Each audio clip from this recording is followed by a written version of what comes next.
island vibes, man. Ja, peace to the one I and I, Rastafari. Yes, that is a ska song, I think. I don't think it actually. I don't even know what that is. No, it's a bunch of Europeans. I've almost certainly come on with that intro before. Not this song, but I'm always hitting the island vibes. I mean, it's the in island your soul. Vibes. It's in your roots. It's in my groove. It's in everything. Everything I produce. I'm not everything that comes out of me. I'm grumpy. I'm grumpy. Oh, today. You're grumpy now? I'm grumpy. Yeah. You have a grumpy bit? What's got you grumped up? I didn't sleep last night. Yeah. I didn't sleep. I had, usually I'll go, a month or two without having like a period of insomnia. Mm-hmm. And this is not like a oh, what was me? Like, this sucks. Like, it annoys me. Like, I tell people, they're like, oh man, that's so terrible. And I'm like, no, shut up. I don't want to talk about it. It sucks. I don't want to think about it. And, but here I am airing it out. I fucking did not sleep last night. Doesn't even affect me. I'm not even mad. Shut the fuck up. Oh, go away. No. I'm allowed to be grumpy on the podcast. The people in my life, though, I don't want to hear anything about. But okay. I all day I was grumpy, and then I didn't interact with another human being in person all day, which is very strange for me.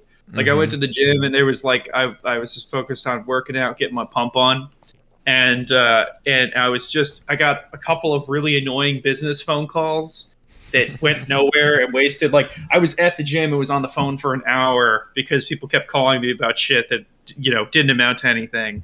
And oh my god, I have to say, temper your expectations for any of my opinions on the shows that I watched for this episode, because I was fucking livid all day. Up until we got on the call to record, I was pissed. And then once we obviously, you bring I bring you bring vibes. You bring the best out of me. You're my better half. You are, you're standing on the shoulders of a giant here. How could you not be? How could you not rejoice? How could you not spend every moment in ecstasy? Pure pleasure. We do have to. I gotta take 1 second to bring things down. I mean, I know we like to keep it up here. We keep it up all the time. Everything's so up, but just to bring it down for a little bit. 419 for Shinzo Abe, who died. Shinzo Abe killed by the debris gun from Fallout. The gun that shoots garbage that a guy taped. He got fucking G modded to death. He stole a prop from the Batman that was unused from the Riddler's apartment, and he used it for real. I thought that they had lost that knowledge. I thought that was arcane information over there. He found an infographic on the weapons 4chan board and just learned English. That's all he had to do. He invented a firearm from scratch to kill Shinzo Abe. It was did you know it was electrically fired. There was no hammer. What, say again? There was an electric primer. Like, that was like the thing that ignited the powder. Yeah. It's fucking awesome. Crazy. Yes. I mean, it's not cool that Shinzo Abe was assassinated, but that's nuts. And then some guy was like, "It was Kojima. He did it." And it was like, "What? The fuck are you talking about?" Hideo Kojima, he probably has a real gun. I feel like Hideo Kojima has got a real gun. Way more toy guns than any American has real guns. That's for sure. Yeah, he could probably cobble them together to make a real. He probably accidentally bought a real gun, trying to buy like some kind of Ultraman prop. He probably accidentally bought a black market fucking like like FAL. Well, he went to go make he thought it was a very, very limited run toy that he had to get exclusively from the Yakuza. But he accidentally bought a rail gun that was stolen from the Navy by like the Mexican cartel. Yeah. And he's like, "Oh, very, very cool. It's from very cool movie, Tower Climb, or whatever that tower movie was with the Brett Ratner movie."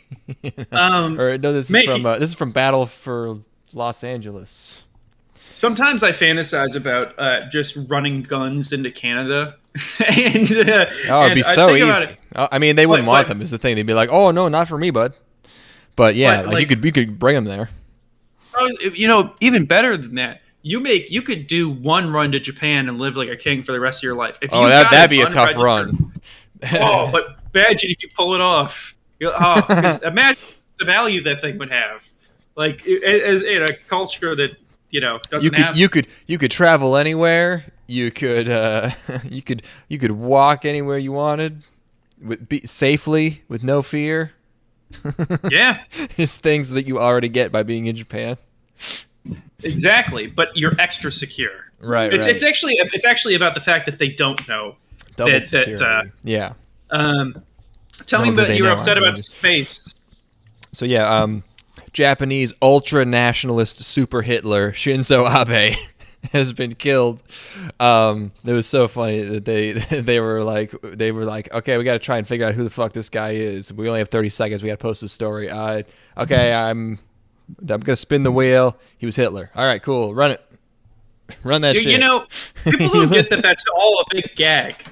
Like, people don't understand that like the denying, the acts of the Japanese military in China, that's like a big joke. And it's just going over everybody's heads. Like, they don't understand that they're kidding. Like, obviously we did this thing, but we're going to play it up like we did, for yucks. And it doesn't really land, unfortunately. They're not very funny. Like, it's not our fault you had whores. Like, what do you want us to do about it? The guy, like, it's like, oh, maybe you should have keeping your girls in check. Wink. And, no. Well, bye-bye, Shinzo. Yeah. Abe-san. You're upset about space. I hate fucking space. I still hate space, and they're trotting out more space, and idiots are falling for it. And I'm not gonna stop complaining. I paid for it as a taxpayer. I can complain about the product that I received. Sure. Okay, I'm gonna look these up for my money. Oh, you still haven't looked them up? Yeah, I gotta grab these new. It's named after some dude. It's called what's the new telescope? I don't know. It'll be really James Webb. Yeah, the Webb. Okay, I've not looked at these. I would like to go on record. As much as you don't care about space, I'm actively I'm proud of how ignorant I am, because it will never matter in my life even a little bit, and I think that speculating about space is extremely boring. And space exists only as a thing to be like an analog for naval warfare in my mind. What happens is people are like, wow, we can see so many more of these things now. It's like, yeah, but they're all the same. And also you're not actually seeing them. They're infrared images. I've brought this up. This is not a conspiracy. They take them using light that you can't fucking see, and then they have an artist touch them up to make them super pretty and vibrant. They're not all these crazy, beautiful colors. This is entirely to impress you. It does not look like this. Same with planets. You'd be right next to a planet. They make it all prettified because the pictures are in black and white to start out, and then they have a guy, fill it in. It looks like this image here has got some horrible barrel distortion going on. Look at how worky this guy is. Well, are the these nebulas and shit warped, or is it no? It's definitely the camera, because it's like in a circle. I don't know. Yeah, I don't. And it's looks the same as the Hubble images. The famous one. Personally, I went and had this. Hey, look at a ton of shit. It's like, okay, there's an infinite amount of it. It's like taking a picture of a bunch of sand. Look how many grains of sand we can see. But we made them all the color of diamonds. Like, oh, cool, $8 billion spent. I could be blowing shit up with that $8 billion. We could be making so many cool new viruses with that. We could be sending. Yeah. You could be sending 40% of my income to so many different countries to make cool new viruses to see what they do for fun. We could be digging up the Spanish flu more. Honestly, there's probably a bunch of viruses up in Antarctica. If we just go thaw that thing out, Imagine how many airborne illnesses are up there. We could be giving monkeys weirder butt diseases. We could be giving them pussy diseases. They're not that close to us genetically. Probably nothing will be. It probably will be fine. We could probably even make another one, a variant off that, to see if it spreads to people and see what that does. Maybe we'll learn some really cool stuff. This image looks like a background on a website, circa like 1998. I saw someone say that exact thing today on Twitter. I saw them say it looks like the background of the Space Jam website. That's exactly what it looks like. Yes, it does. That's so funny that multiple people noticed that. Fuck.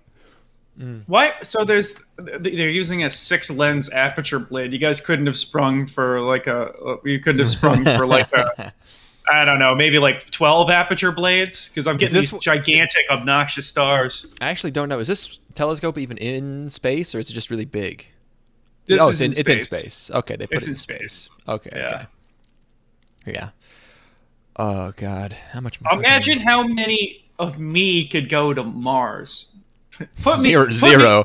Not with all of your DNA intact. 0 of you. You'd be a different guy technically. All of your cells ruined. We're sending clones, bro. But your clone is gonna get horribly. He's gonna get sunshine. He's gonna be a crazy blob monster. It sounds like a him problem, dude. I'm fucking shooting loads all over the fucking galaxy. Sometimes I think about guys who do sperm donation and stuff. Yeah. On one hand, I get it in billion. In sort of like a I'm reproducing a whole bunch kind of way. And then on the other hand, it's like, what if all these people come back and find me, and then because they're legally allowed to know your name and shit. They challenge you to a duel. Right, and I don't have time to duel all those people. And that's why you got to become one of those fertility doctors who just pumps his own shit into the ladies. That's the only thing that can happen. If you're a guy that's smart enough to do that, you're definitely the kind of guy that we've talked about that. Yeah, that's the only way. But also, like, what's going on? Like, what is? Don't we got like mad fucking orphans and shit? Why do people got to be using sperm donors? If you're not shooting swimmers, you gotta go scoop up somebody else's kid. I think. No, you want your own lineage passed on. Yeah, orphans are gonna be fucked up. They've already had fucked up childhoods. They had fucked up parents. Maybe it should have been unless they shoot the sperm. Like there's no like doe-eyed little orphan whose parents died in a car accident, whose parents are out by themselves in a car when their kid is a baby. How often does that happen? Then they don't have family. What are the odds of this? So you're saying they deserve it? Well, no, I'm saying there's like none of them. There's like maybe one. It's just the parents. No, I'm not saying the parents deserve it either. I'm just saying like no. I'm saying the kids deserve it. No. I disagree. I don't think they deserve it. Oh, no, I'm not saying that. I'm saying you're saying that. You just said that you were saying that. Okay. No. I'm saying it's highly unlikely. Okay. Well, that's a fair point. Yeah. What else is going on? I'm upset. It's just a kid on 9/11 being like, well, at least my dad works in the South Tower. Oh, no! Hey, well, my grandparents work in Tower 7. Well, at least my uncle in the Pentagon is Okay. Well, my aunt is a first responder. No. What an unfortunate set of circumstances. Isn't that what happened to Pete Davidson? All of his family members were killed in 9/11. I thought it was just his dad. I don't know. All died. I did not know. I thought it was Pete Davidson's entire family killed themselves in 9/11 to get away from him. Yeah. I think that was. I was gonna mention because I was going through my YouTube history and they were recommending me some Deadliest Catch clips, and I was reminded how Deadliest Catch is the most hardcore shit of all time, and it's still like actually, it's more normally reality TV is not actually very exploitative because it's fake. But Deadliest Catch is real as shit, and you can just watch clips of like guys who have been on this show, like the captain of this fucking boat who's been on this show for 15 years, just finding out that an entire ship of his friends has been killed, and they're just filming him, finding out over the radio that they just found the wreckage. This was one of the shows that you watched when you were working that office, right? Wasn't like you guys? Oh, you guys no. would watch. No, we would watch much trashier ones. No, Deadliest Catch was OG. That would I would watch it when I was like that was like gotcha. 2010 era. Deadliest Catch was some good ass shit, and I'm sure it probably kept being good. But no, we would watch like bad like true crime like reenactment. There was a show called I Almost Got Away with It about convicts escaping and like going on the run, being fugitives. And then there was like one about was it Alaskan Gold Rush or a different gold mining shit? It was like, it sounds exciting because it's like, oh, we're gonna find the gold, but it's like, it's boring. Like they're getting like half a mason jar full of gold over the course of 3 months, and it's like they try to make it really suspenseful, but it's like you're either gonna meet your goal or not, and it's like you're not. It's not like. They make it sound like they suddenly find us and like, oh, we have the gold, but it's like that's probably not how it works because they're just digging through like hundreds of tons of fucking dirt and getting these tiny little gold pebbles. My boy Kevin watches the Curse of Oak Island. The Curse of Oak Island. It's something that he watches with his lady. The Curse of Oak Island. Let's see. A multi-season reality television series that chronicles an eclectic team of treasure hunters and their search for legendary treasure on the infamous Oak Island off the shore of Nova Scotia, Canada. I think I've at least heard of there's treasure. There's a lot of treasures that were like they kind of generally know where they're supposed to be, but like also isn't there a good chance it just got stolen? They were like, oh, our ship went down with all the gold. This is 9 seasons of wheel spinning. And the thing that they like to watch it for is they like to watch it to see the way that they try to craft new narratives and like how little material they have. And, that's always fun if you can be good at that. And that all started with that fucking that whale activist show. Like I forget what it was called, but it was about like people who would try to disrupt whaling ships, and like it was so obvious like that they had no. They had absolutely no, like they were totally useless. They couldn't do anything to these whaling ships, and they would like just fuck up. They would their own boat would get fucked up, and they were just constantly trying to like fix their own shit, and then occasionally they would find a whaling vessel and then like try to yell at them, and then the guys would be like, "What kind am I saying?"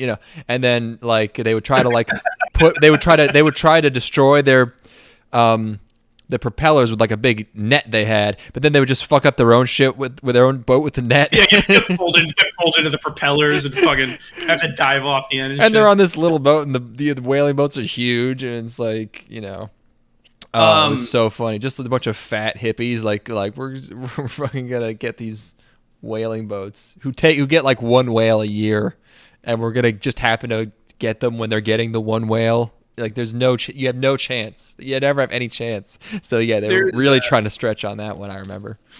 There's the fucking Saban put up all 11 of the first seasons of Power Rangers, the first 11 seasons of Power Rangers up on their YouTube channel. Oh wow! And they also have like this 24-hour live stream going for like 3 other series. Or no, it's not Sentai. This is the OG. Right. Not the OG. This is the one that's been run through the American filter. Oh yeah. And so I was hanging out with my friends the other day. And we were just putting some on, and we were only getting fucking dingers, bro. It was like every episode was like the Silver Ranger showed up for that particular season, or like yes. It was only hitting fucking home runs. One of them, it was an episode where a previous team of Power Rangers showed up to help fight the bad guys. Honestly, I don't know that there's a bad episode of Power Rangers. Yeah. It was so good. Well, they're probably pretty fast-paced.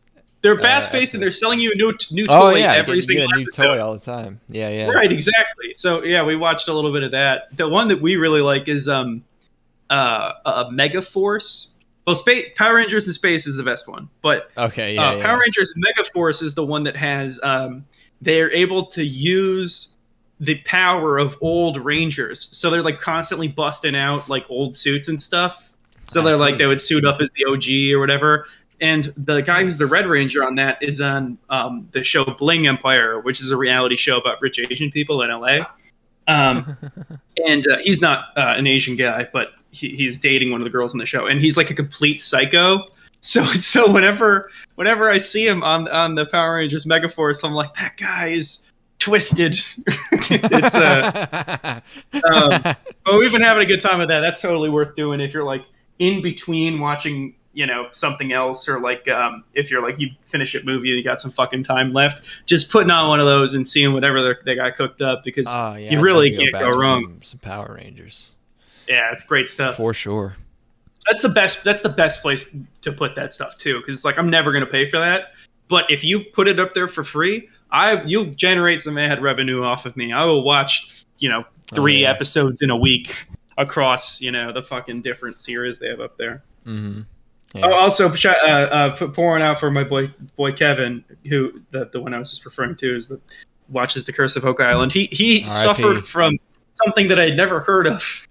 He has sun poisoning, which I did not know was a thing that you could have happen to you, where he fell asleep on the beach for 3 hours and woke up and his entire body was sunburned, and it was so bad that he had to go to the emergency room and get Oxy.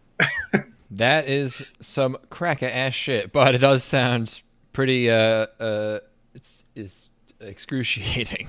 He described it as the single worst pain that he's ever felt in his entire life. My mom passed out at work today. And went to the hospital. Because I guess it turns out they think she got poison ivy from her cat rubbing up against her, because she lets her cat outside sometimes. She got really bad poison ivy that was so bad that she had to take this drug that's basically it's like a steroid that replaces cortisol in your body.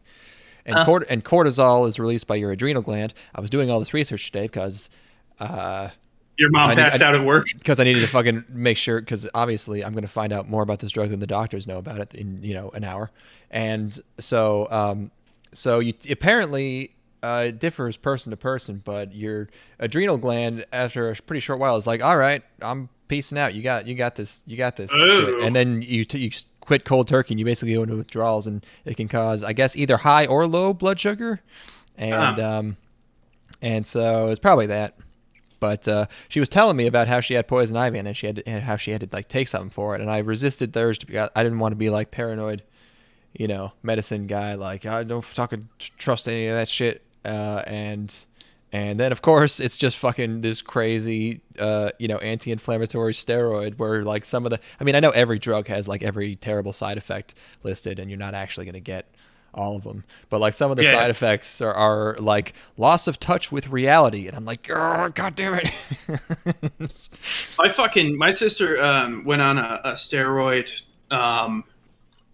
like 6 months ago or something, and it was for like a thyroid issue or something, and it made her have a psychotic break, and she was convinced that she had murdered somebody, and spent like 3 days Google searching like to like make sure that no murders had happened in the area recently. And she had like a vivid, she was convinced for like a week that she had killed somebody, and that she was like on the fucking lam from the law. And like the one that had I also had a my family probably shouldn't take steroids, but I didn't know they could be this fucked up. Yeah. Well, I took some for an ear infection at one point, and which like pretty low grade stuff because it's a fucking ear infection. And the nurse who gave them to me did not tell me to taper off of them. So I took them for a week, and then I was driving home from college. And out of nowhere, the world started crashing down around me, and I'm like, "Oh!" and I'm like, I put it together after. I'm like, "Okay, isolate the variables here. Like what could it possibly be?" And I for about 10 minutes, I had to pull over on the side of the road and think.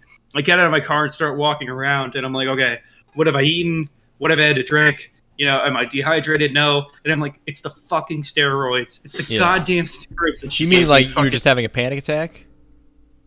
Yeah, I was getting like tunnel vision, and like I was in everything. I was convinced that I'm gonna die. I'm driving a car at 60, it's 70 miles per hour. This is insane. I'm gonna die. I'm gonna crash the car and die. So I had to that's definitely a panic attack. Yeah. And once I figured out what it was, I'm like, oh, and then I was able to reason my way through it. And I just called my mom, and I'm like, okay, Mom, hey, I got this figured out. I just need to run this by you real quick, because I need to say this out loud so that all this stuff will go away. It did end up working, but that was rough. That's funny. I don't think a lot of people like can do that, because I remember reading this long like blog post essay about panic attacks, and it was written by this psychologist who had a lady come in, and she said she goes, I feel like I can't breathe. And it turned out she was having a panic attack, but usually people who have a panic attack just think that they're dying. So He said it's kind of like someone coming in with a heart attack and being like, I feel like my left ventricle is blocked. It's like you shouldn't be able to realize that. It's weird that you're able to. So that actually prepped me for. I've had probably 3 or 4 panic attacks in my life, and they all came after that. So like I was like, oh, okay, I'm having a panic attack. Okay, it's fine. I'm going to be fine, and then I was able to get rid of it. I don't know. That was just, I think it was also probably a byproduct of like that withdrawal symptom just passing at the same time, but I'm usually able to reason through them. Right. Okay. Anime. Well, this is part 2 of summer. It is still Island Vibes. And we watched, I think, 8, 2, 3, 4, 5, 6. I watched 8. You watched 6 shows, and we're gonna talk about them.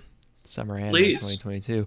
I guess we should start with something that we both watched, so that we can both discuss.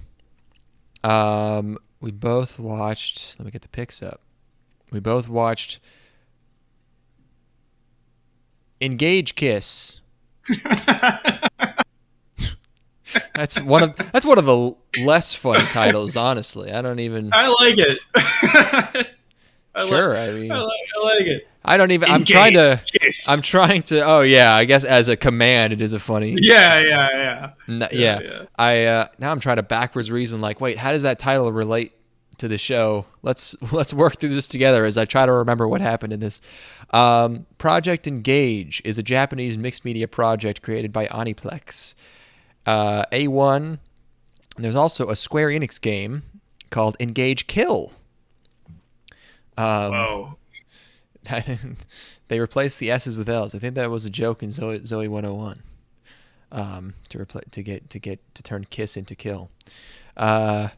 So it's the future. They have generic future energy element that they found that they got to get out of the ground, I guess. But we have our main character. She of course has a bandage. She's of course running. She is of course a schoolgirl, and of course when you go grocery shopping, you got to get the big leek / green onion, whatever that is. And then there's also some kind of deadbeat guy who we just cut to suddenly, who's like apologizing to a lady in like a restaurant, who's like a very pretty professional looking business lady. Put together, put together. But who's also like 15. I don't know what's going on with her, but like, yeah, suit, fancy earrings, very mature haircut lady. This dude is such a deadbeat. Yeah, he's like a loser. He's at dinner with his boss. He looks very disheveled, especially compared to this fashionable bitch.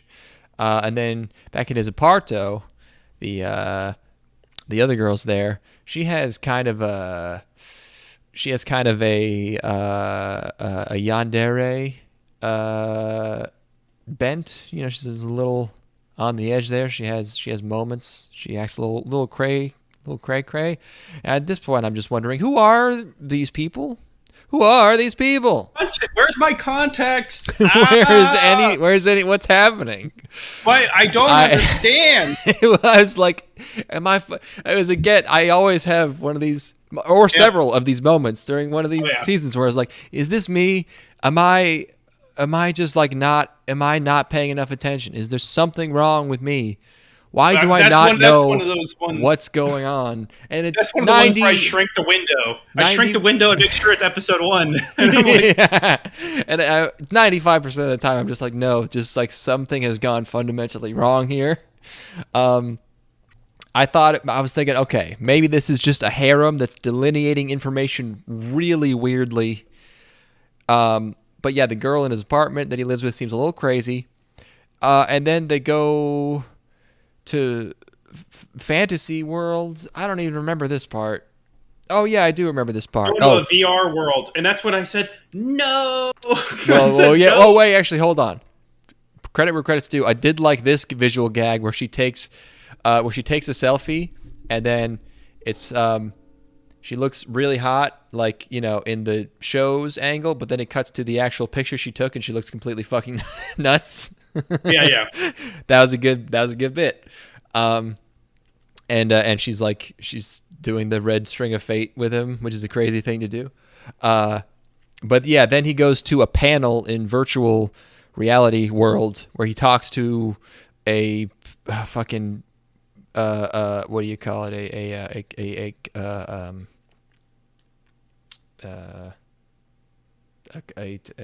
group of people who are deciding something, whatever that's called. A council. Thank you. Yeah.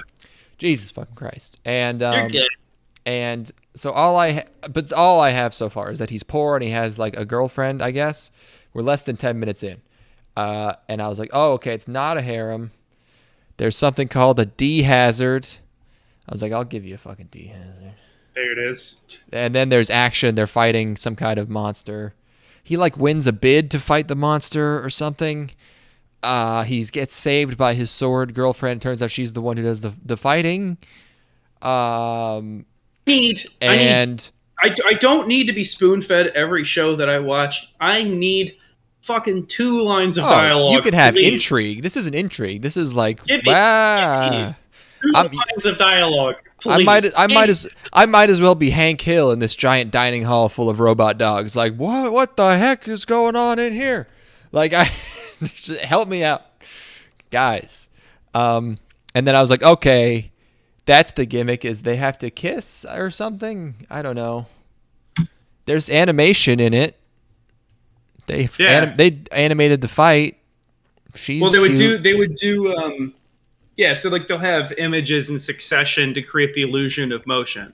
They figured that they invented another lost art, like that guy with the gun. They were like, oh, what if we draw multiple? Yeah. Check this out. You seen this? Hey man, check this out. What if I flip the pages like this? What do you see now? Huh? Whoa! Hold on. Some of them are stuck together. Hold on. Let me. Here, see now. See now. Do you get it? He was like, so does Nay. It's I was completely baffled. My final note is my final impression in quotes, impressively garbled. Why would you not just tell me what's happening? I mean, I get that it doesn't really matter. I guess it's just like, you know, another Soul Eater, a Valkyrie drive. The girls are the swords, they're not, because they're still using swords. You could tell me in 2 lines what is going on. Maybe it's for the best, because just explaining it would be pretty boring. You know, there's a middle ground that not a lot of people can pull off. Not a lot of shows can pull off. I got smoke coming out of my ears with the most basic fucking concept ever, where it's like they're contractors who bid to kill demons, and they work as a team. They kiss to provide mana or energy or whatever. Yeah. It's like, it's 18,000 things have done this. Maybe they're just assuming that everybody's aware, but like, yeah, maybe they're like, this isn't worth explaining because it's like, so, you know, it's like explaining. Maybe we're losers. Romance. Maybe we're losers for even thinking about it. What if we're old? What if we're the fucking dorks too? What if this shit rules? they pull one over on us, and like, if you've thought about it at all, you're a fucking moron. And dude, you're thinking about anime? But she's got the anime titties. A1's like fag alert. I'm like, oh, dude, fucking, oh, come on. No, I like girls. I thought it was cool. Yeah, I thought it was real. I liked it when they kissed. Yeah. This blows. Yeah, it's blows. Nothing interesting going on there. Just a curiosity from like a structural standpoint, I guess. Okay, how about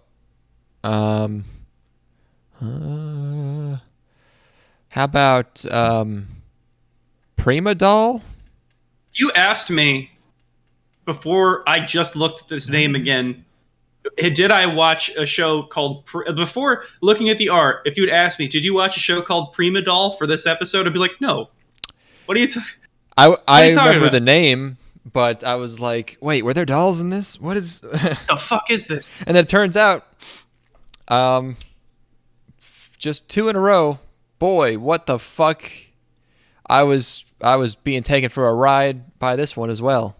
This was a great series. This is one of the best chunks of previews. It's just from total confusion to just other stuff that we'll get to. But man, yeah, this is another just real head scratcher.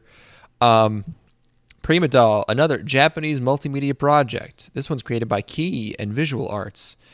The studio's RWBY. They did Azure Lane and that new Black Rock shooter.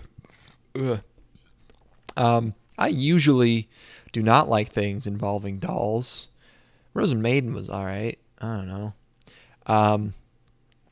At this point, I was just thinking, this is gonna suck. I want to watch more of that Licorice show. But yeah, it's like, is it like, I think it's like steampunk. They're on trains. Everybody has a mustache. It's like World War I or something. It's like steampunk World War I. I think I've got a problem, which is that anytime that there's like one of these things where you've got people who were previously frontline combatants, who are now being placed in civilian world or something like that, that's the concept for this. We'll get to it. Yeah, I guess that's what's going on. I always just I'm waiting for the other shoe to drop and for things to get really bad. I don't know what the deal is. I can't separate the fact that there's like an ongoing conflict somewhere. Oh, it's like you have PTSD. Maybe that's the point, man. Whoa. And actually there's constant stress in the background. I couldn't enjoy this because I'm waiting for the other shoe to. Not that I was going to enjoy it anyway, but like I'm waiting for the other shoe to drop the entire time. I'm like, when is something horrible going to happen? I don't know. Keep going. Sorry. Well, I couldn't figure out what the I was like, okay, this is about like cute girls being dolls, and I was like, oh no, it's like an action show. And then I was like, wait, we're in a cafe? Wait, what? Huh? What? Yeah. What? Yeah, this girl's cute. And then there's another one. We cut to another random one somewhere who wakes up. I don't know who she is. And then I was going through.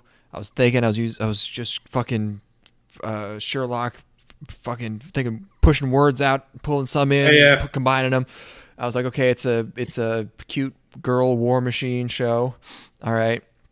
Yeah, we got one in the basement.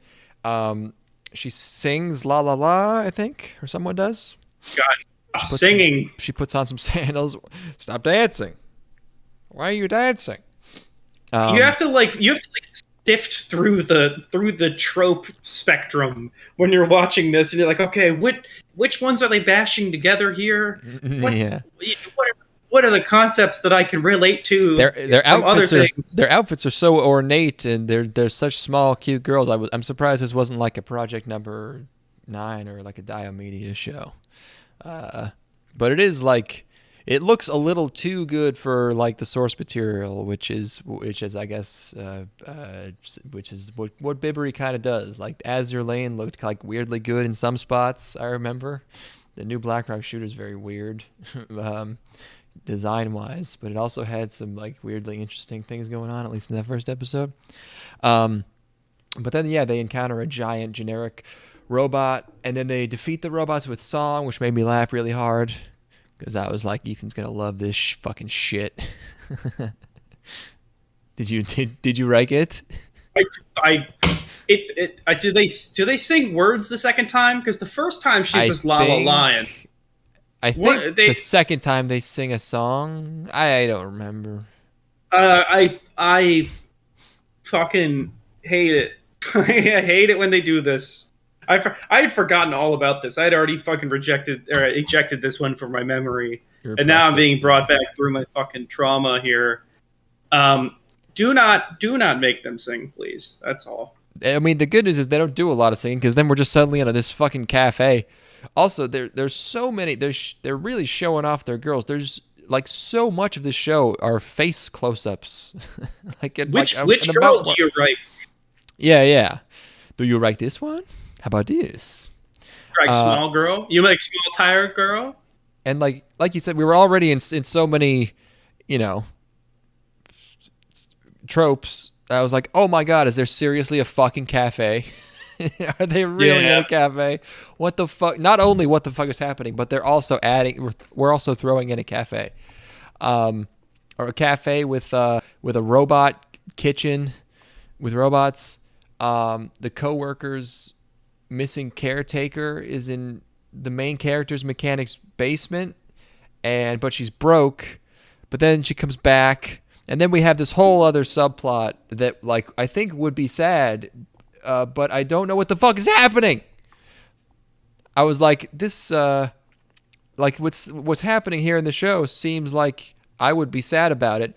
But the problem is I don't know what it's about, so I can't be sad. And then a lady shows up, and I was just left completely in no man's land. Left in the fucking dust by another Zoomer show. Defeated. Yeah, I felt like we entered a completely different episode of something. It felt like we just around halfway, we slid into a completely different show, and they wanted to pull one over on this me. Felt like a very special episode in the middle of another show. Yeah.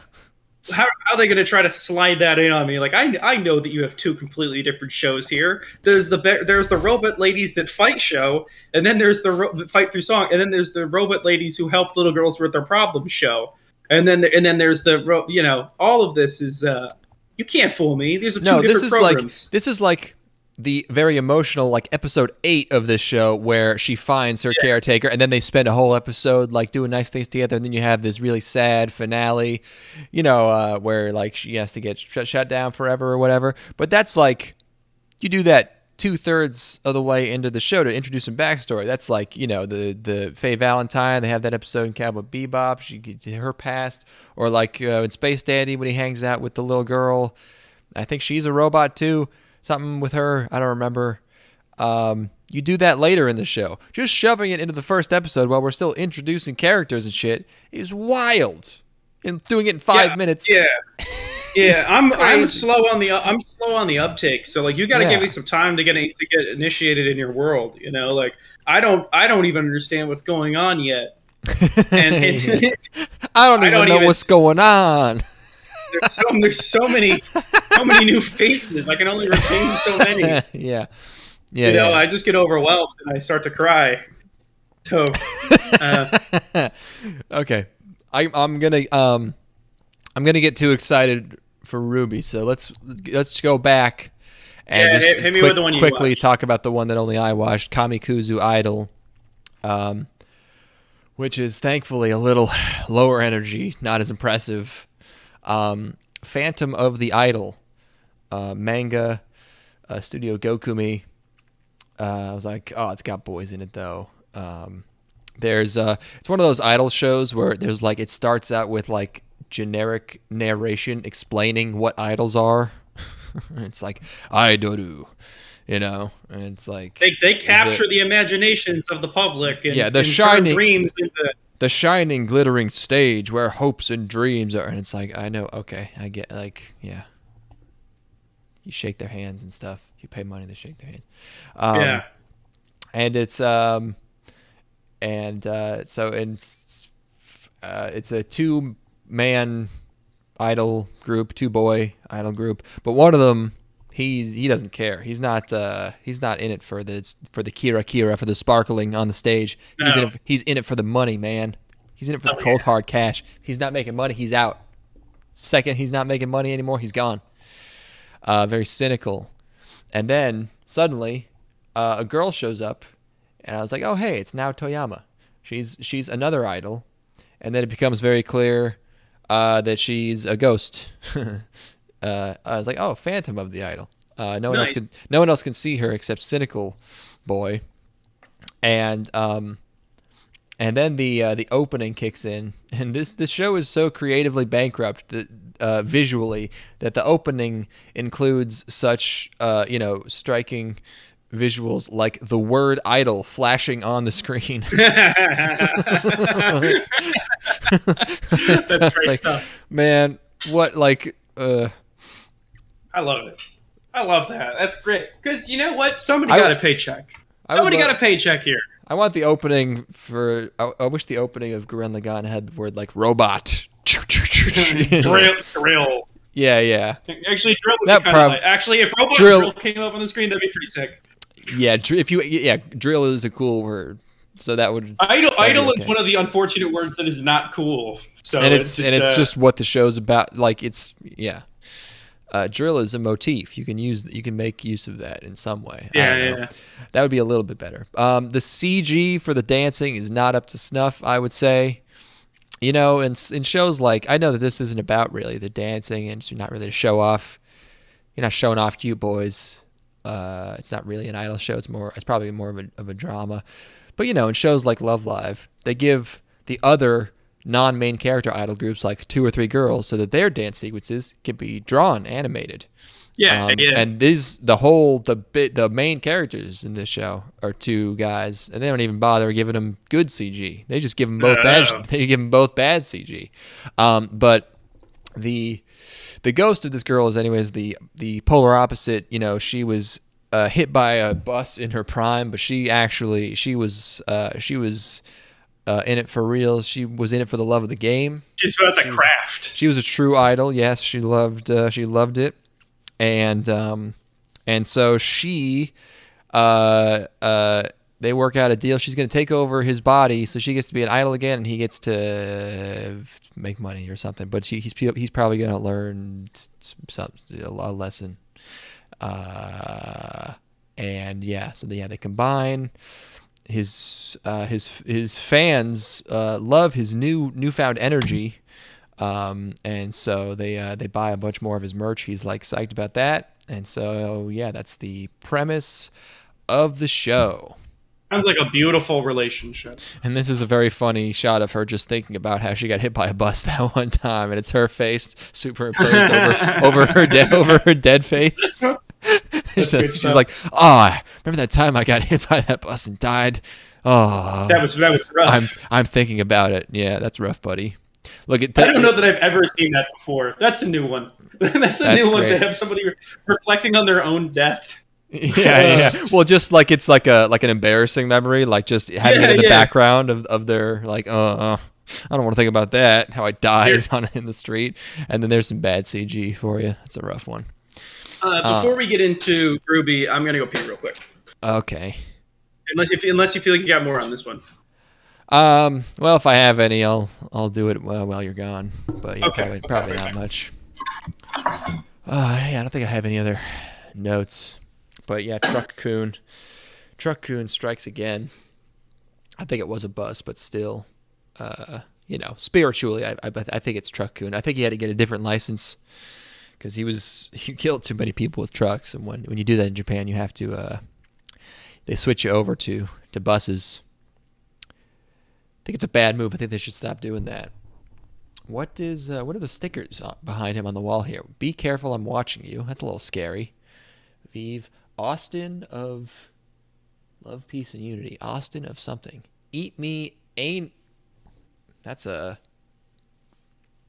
definitely ANA. That's concerning. Let's see. Something costs 2,500 yen, 3,000. Morning Shout.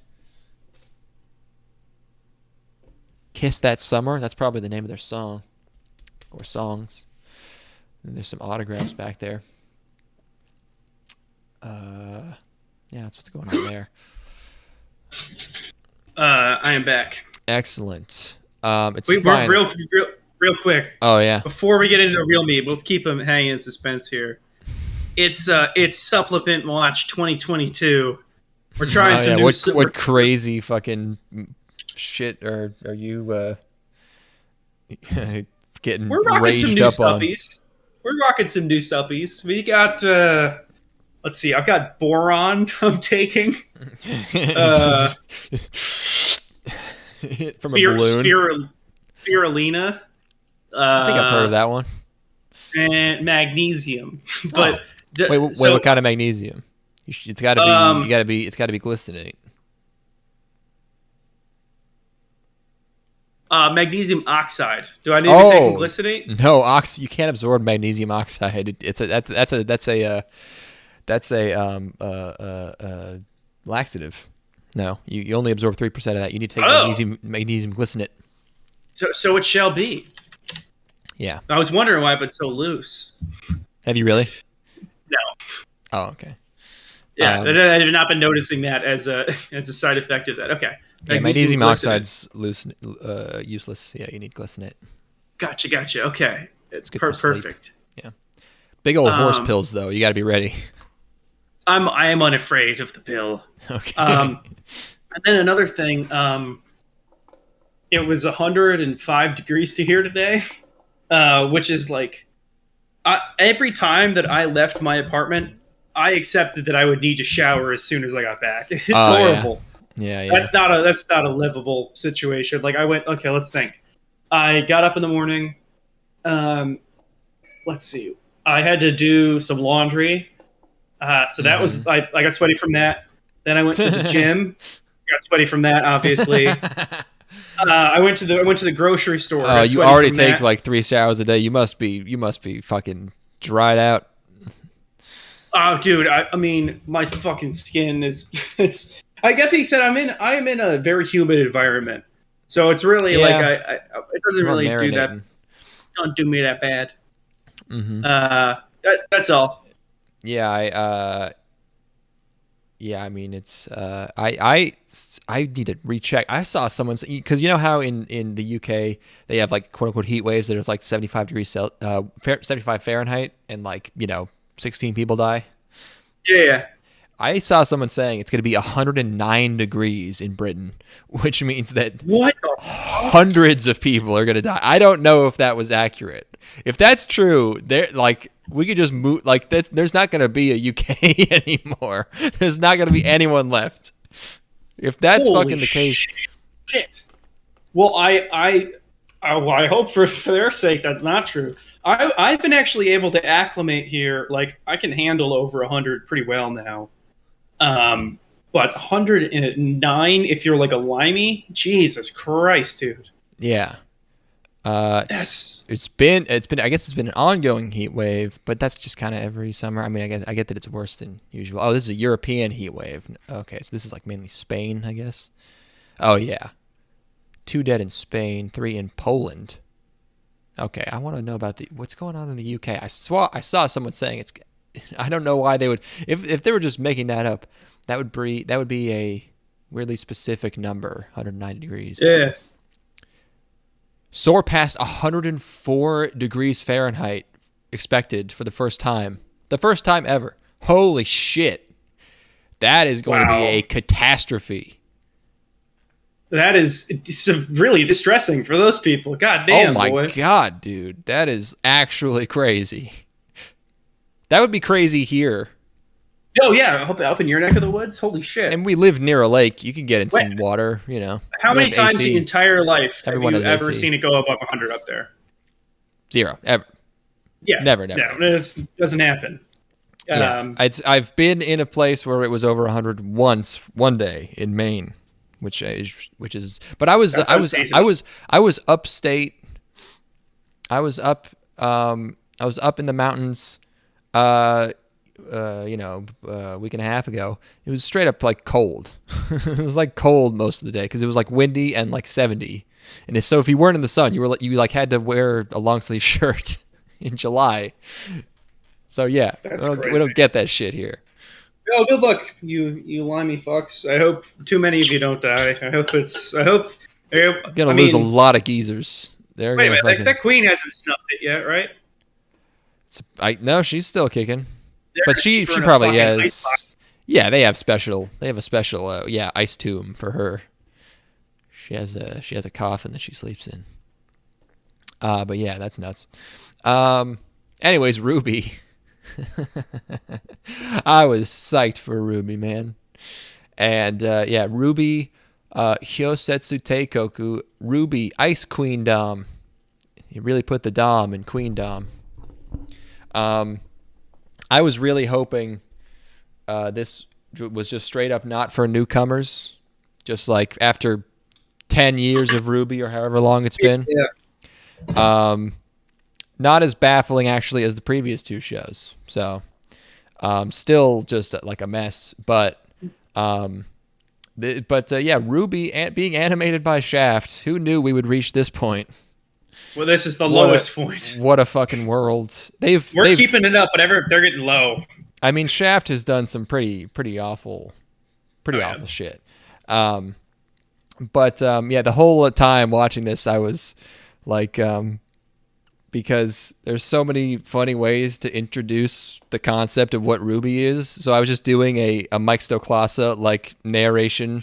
You know how they introduce movies, like before talking about them. So the whole time I was like doing this, like, I believe this RWBY, I think, was created by Rooster Teeth, the legendary internet thing that's somehow not known for anything specific. A spiritual successor to their other hit series, Red vs. Blue, this is a saga that asks the question, what if there were more colors of Master Chief, and I wanted to fuck them all less? Good stuff. What's that? That was good. So that was pretty convincing. Nice. I like that one. Oh, that's good as hell. You should tweet the creator of this series died of an allergic reaction in 2015. Perhaps he was accidentally exposed to good writing. That's in poor taste. That's bad. I felt bad about that one. He was just a man with a dream, bro. He was a crazy-looking man. Picture that guy. What did I know about RWBY? Okay, so I watched the first episode of the RWBY series the Rooster Teeth put out when it dropped. What is that, 2011? That sounds right. I don't know. 2012, maybe. And I immediately recognized it as being terrible.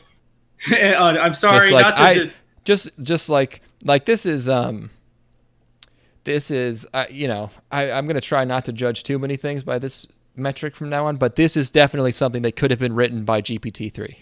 This is absolutely within the realms of AI. Could have written this whole thing. Okay, so I have to say, I do not want to disrespect the man who has passed. A man I met Montio once. Oh shit! This is not bullshit. I met him, and I played DDR against him. Oh my god! And he was a very nice guy. So, yeah, of course. I have to say, only a pure soul could make something this like devoid of. He's just like, I have a general idea of what anime is. Now, we color. I watched the first episode of the show. I've looked it up now. The first episode came out in 2013. Okay. I watched the first episode of this and immediately recognized it as trash. Yeah. As being it's just you take anime and distill it basically through. No, not distill it. It's more like it's. Well, I wasn't finished yet. I was going to say you're distilling it through the lens of somebody who's like a DeviantArt type or something, or like a sort of naive, well-meaning Westerner who doesn't quite understand everything that's going on. They see people doing crazy anime moves. They see anime girls and how they dress and stuff, and try to put one together on their own. It's like Swery trying to make Twin Peaks. It's like, it's a very, very American thing being, and then it's like it's like this, it's like distillation, but it's the kind of moonshine you make like the wrong way by freezing it instead of evaporating it, so it like all the bad stuff gets left behind, so it gives you a headache and it fucks you up. Well, it's like when you got poisoned by shit during the fucking prohibition, It's like they would distill wood, methanol. Yeah. They distill chair legs and shit, And you, yeah. That is exactly what this is. This is the methanol of anime. And it somehow jumped back across to how did this even begin? I don't understand how we got here. Really, does this follow the plot of the original? This new thing? Do you remember what was happening in RWBY? I was wondering that myself until about halfway through, and then I'm like, I'm pretty sure this is exactly the same. I think this is an exact retelling of the first episode. Damn. Okay. But that was not. I don't believe that was a traditional that was like a 12-minute episode or something, maybe. Or something like that. So I think this might be a little bit expanded, but I'm pretty sure the narrative is 1-to-1. Expanded is one thing, is one way to say it, or like has a bunch of shit tacked on. Bloated, perhaps. Yes, absolutely. Yes, that there it is. We got there. So it's like it's I mean, it's not CG. It's Shaft. I mean, some of it is, but not more than typical show. And it looks like fucking shit. The backgrounds are atrocious. They retooled the character designs. They were like, fuck these character designs. We're gonna get Huke, whatever his name is, the Steins Gate Black Rock shooter guy. We'll just get a guy everyone loves to kind of fix these character designs, and give them the spiral eyes, not spiral, but the circle, inner circle eyes, and so they got that, and then all the backgrounds are like outsourced to a country that like probably doesn't even exist anymore, and it's like red main character is red, and then yellow shows up. Yellow, of course, is the color of big boobs. As we know. She has aviators. And then we cut to the very serious girl from a strict family with German names, obviously. Undergoes some kind of action sword gauntlet. They gotta test her. Yeah, they test her. Her family doesn't believe in her. I wonder if she will surprise them. And then they did actually animate this fight. They got someone to draw this. It's not like good, but it's like it's moving a lot. Effort was put into it. It's like it's not creative, but it's like it's happening. I'm like, okay. But there's a shot where she jumps onto the big guy's sword and she runs across it, and it's so fucking funny because the camera is following the sword, so it's a static like the sword is just like part of the background as the camera is panning, and it's so fucking funny because obviously it just makes you think of the legendary cut from Fooly Cooly where she's running along the barrel of the gun, and it's like the whole gun is moving and she's moving and she's jumping over shit and everything. It's like it's like like an absolute masterpiece of a shot. And it's become as famous as Daikon 4, which it was partly an homage to. And then there's this shot where she's just like running alongside this static sword that's like twirling, or like supposed to be spinning in the air. It's so fucking funny. And then we go back to Red Girl is in the big city, and she's she's happy-go-lucky. She's just amazed at big city things. And then there are thieves, and oh my god, they didn't redesign these guys enough. They have the fedora guy. These guys just stepped out of fucking. They just stepped out of the fall of Merkport. This is all. We can't make Merk. No one knows the Merkport, but okay. Fuck, it's like holy shit. This was these are some dapper ass gentlemen, boy oh boy, with the Triblies. and very cringe, very cringe with these outfits and the whole aesthetic and everything. They got people with wolf masks. We got, I mean, what flavor of cringe you want, bro? What do you just and the dialogue, like just imagining this dialogue being read in English was I didn't want to even comprehend it, but I know that there's a video of it somewhere, and I will never. I can't do it.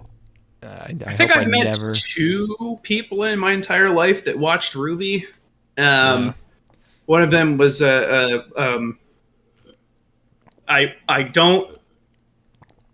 hesitate to say this way because it'll come across as I'd be a black lesbian anime fan. I was gonna ask, was it a big fat bitch? It was a black lesbian anime fan. Okay, so course, they can't resist it.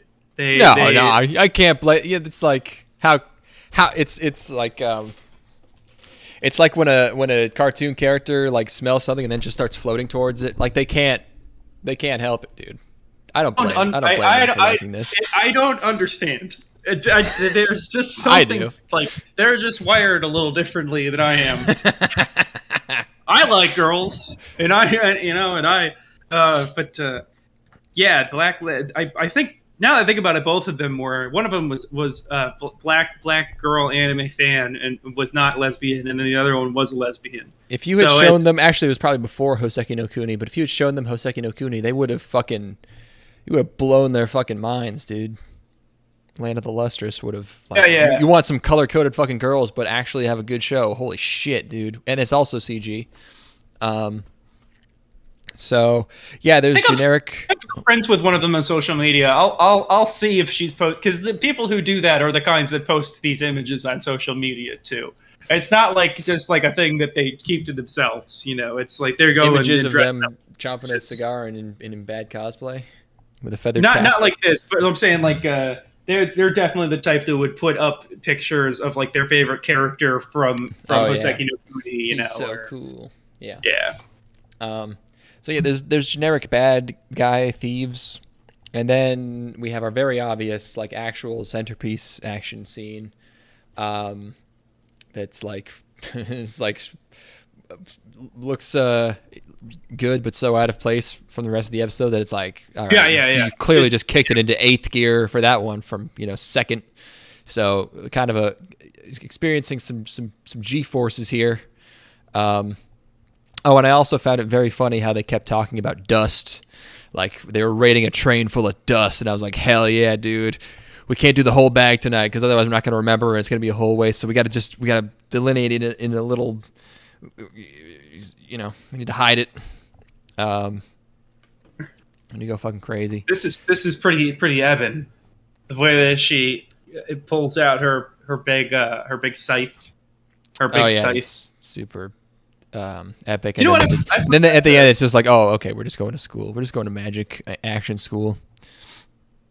I forgot to mention something about this the show Engaged Kiss. We didn't talk about the protagonist's stupid gun knife. Did you? I don't even remember. He's got a gun knife. Where that sounds a little familiar. That maybe rings a bell. Yeah. It's a breech-loading pistol with a knife on the front of it, like on the front of the like a bayonet.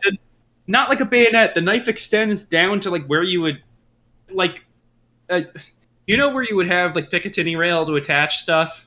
Yes. The knife extends all the way there, like to the trigger guard. So you can't like support the gun with your hand. You have to shoot the gun one-handed or use it as a knife. That's actually sick as hell. It's really fucking funny.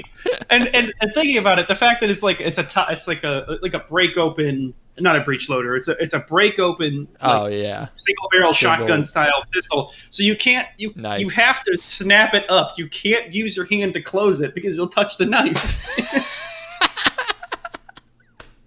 I thought that was very funny. That's so fucking funny. That's a masterpiece of not understanding gun design or not caring. That same show, I forgot to mention this. I've seen, and Fully Coolly does this. A lot of things do this, where the Japanese don't know how bullets work. No, they don't no know. One does. And like so like you'll see the casing still attached to a round. To the projectile when it makes contact or whatever. Somebody cuts a bullet in half and the casing is still on there. You can see the rim. Yeah. People still make fun of, I think, SIG, because their marketing team had a magazine ad where the bullets were backwards in the mag. That's fucking funny. People still make like, it's a SIG, so you got to load it this way. Yeah. That's pretty good. Don't let him forget that. You can't let him forget that. This I saw it especially bad in fucking Engage Kiss. The worst one I've ever seen, which is that the bullet was not present. It was just the casing. The casing was expelled. And so it's just a flat projectile. Like a flat hollow projectile. Maybe it's just a big brass slug. Maybe that is the bullet. No, it's not. I wish. I'm not gonna be able to find this, but yeah, boy, I wish I could have gotten a shot of that. Oh, it's fucking good.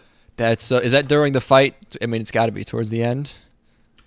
When is it's the military. The military boys are shooting it. There's a bunch of them, and I didn't. It wasn't just one. It was like all of the ones being shot from this military boy's gun were just the casings. Okay. Before she shows up, they're trying to shoot it. Oh, his gun. Okay, that's a shot of the gun. That's extremely funny. Yeah, you can't touch that shit at all. Okay, when do they show the bullets though? Let's see. It's gonna be tough to. Let's see. They break down the door. Yeah, there's stuff happening. I'm gonna probably play this at 2x speed. I put this on the screen, but so that's it. Okay, let's see. Not seeing any bullets here. The first time you see his gun, it's like a traditional handgun, but I think he does have a break open one later too. But I think that the knife on the bottom of the gun is fucking so funny. Let's see. Oh, that's just ingenious. I'm trying to find this fucking bullet. Well. There's like a shield at one point that they shoot into, and like of course the bullets get stuck in the shield or whatever. Yeah, but they didn't show the bullets. I just saw that part. Let's see. You can imagine it. It's gone forever, but damn, it is funny. Yeah, that's definitely one of the best of those. But yeah, here's his fucking gun. Look at that thing. It's so tiny. Oh my god. It's like look how thin it is. It's so like you're gonna slice you're gonna slice downwards, or you're gonna stab a guy with like 3 inches of knife. You're not gonna reach any organs. You're gonna slice someone's neck with that. I doubt. Holster this thing. It's a sheath and a holster. Stainless steel holster. Oh my god, man! You keep going on RWBY. I want to see if I can find these fucking bullets. RWBY, they rob a train. I mean, I think that was pretty much it. They meet like there's the professor. There's dominatrix lady who does something.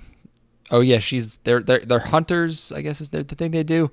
They hunt, and then they go to hunter school. Look at these cold, dead, lifeless eyes. A doll's eyes. The INTJ stare. So analytical.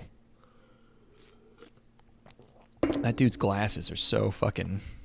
I'm still waiting for this stuff to come up. Oh, I must have paused the stream. That's bad. That's why, yeah. Oh, there's the... Yep, yeah. Devoid of any life. It's terrifying. Absolutely terrifying. If you open your door and you saw that, it's immediately like... You're supposed to think this is a face of hope? Yeah, it's a hope to watch you bleed out slowly on the ground beneath her. Or you can't just give one circular highlight. Just give me like one big one. Like, why you got to do it like this? We've been making this shit forever. I give up on the bullets. God damn it. Oh, it was so funny though. Okay. Maybe it was just so bad you imagined it. It might as well have happened. It was true in your head, in your heart. Did you enjoy your first exposure to RWBY? No, it was bad. I have to concur. Yeah. Sadly, I was not. Even Japan can't save this fucking turd.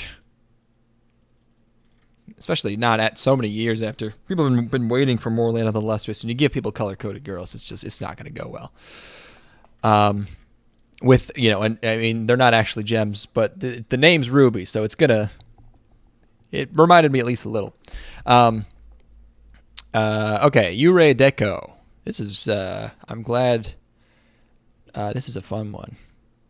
I was excited to talk about this one because it's written by Dai Sato, who did a lot of writing, a lot of episodes of Ghost in the Shell, Sack, episodes of Bebop, Wolf's Rain, Sack the Sack Man, tons of episodes of Eureka 7, Space Dandy. He wrote Ace Combat 3. I wasn't able to find that like a good source on that, but Wikipedia claims he wrote the quote-unquote screenplay for Ace Combat 3. I didn't think video games had screenplays, so to speak.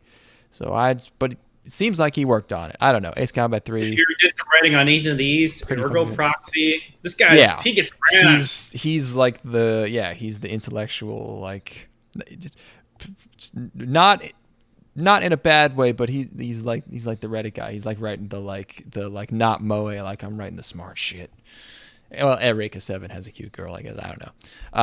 But yeah, serious anime man, right? Yes. And the studio is Science Saru, Masaki Yuasa's studio, before he went into probably temporary retirement. So it looks like one of his shows. It's very charming and unique. It's like future like internet worlds, but it's also like a bright, ugly color nightmare. Right.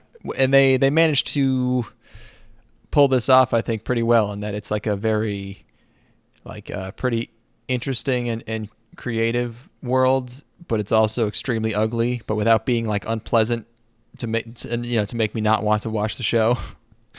But also it's like everything's virtual, so like you can change how ugly the world works, but all the options are just like weird neon colors, random like 90s neon shapes just covering everything where you walk around, and it's called Deco. So I guess it's I think it seems like a theme is aesthetic, like style, aesthetics, architecture. I don't know, but it's like what's the deco? That's the Art Deco. Art Deco? Yeah. Yeah. So it's like that, but it's Ghost Deco.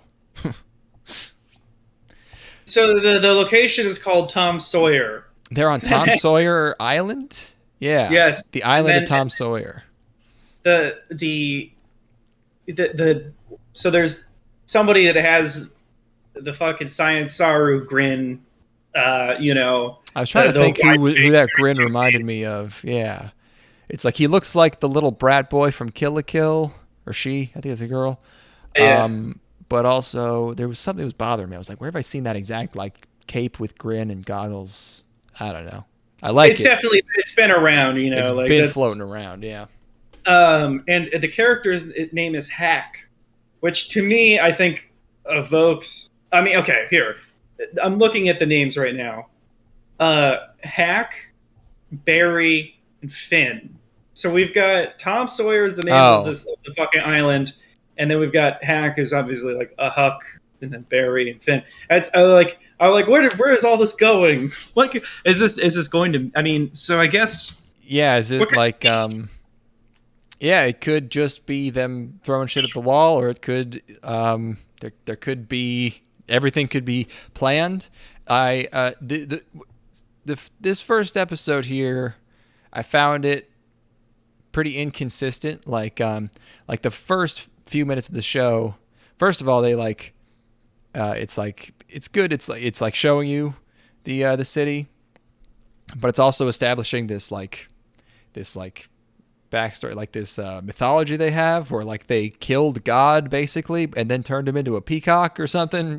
Some weird mythological thing, or maybe it was literal. It's gonna turn out to be literal. I don't know.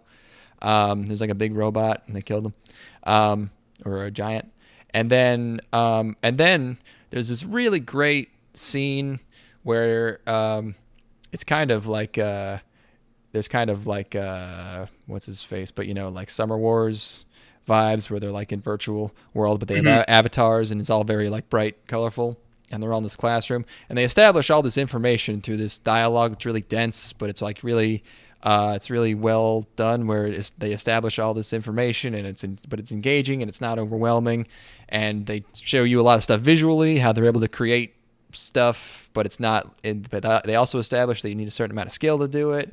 And they're all in, they're in this classroom, but they do this hacky thing so that they can talk to each other.